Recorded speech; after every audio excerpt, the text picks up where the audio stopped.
Here's how I make the perfect brownies using the Inspired Taste Perfectly Fudgy Brownies recipe. To start, we've got our pan. I am going to add in 10 tablespoons of butter.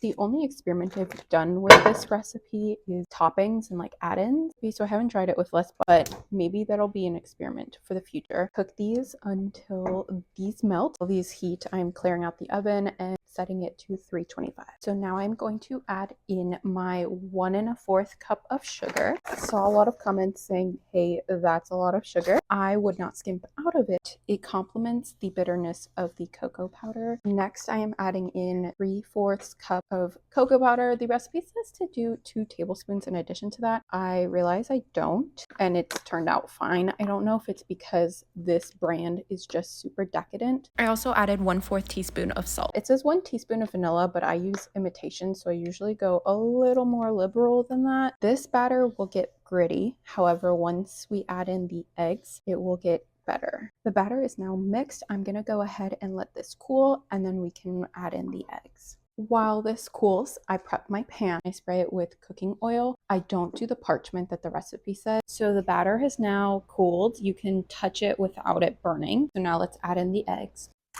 I add in 1 egg at a time. Make sure it is fully incorporated.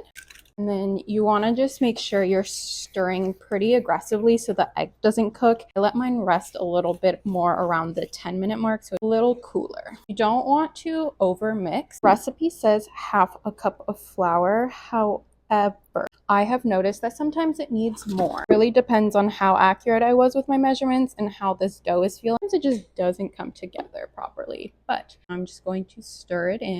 Feel like I might have cooled this a little too much. Kind of where you want the batter at. It's like pretty thick and it's like pulling away from everything. Now I'm just going to pour it into the pan.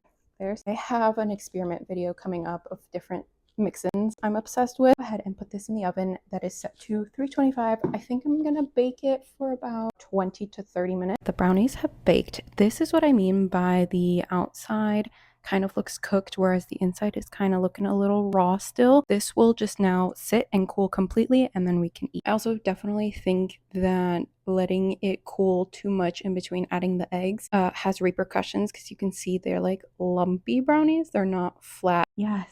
Gooey gooey. Okay, they look funky, but they're actually not bad at all. They're fudgy, they're thick, they're decadent. I love them. And with that, that is the recipe. I'm off to eat these because I can't wait.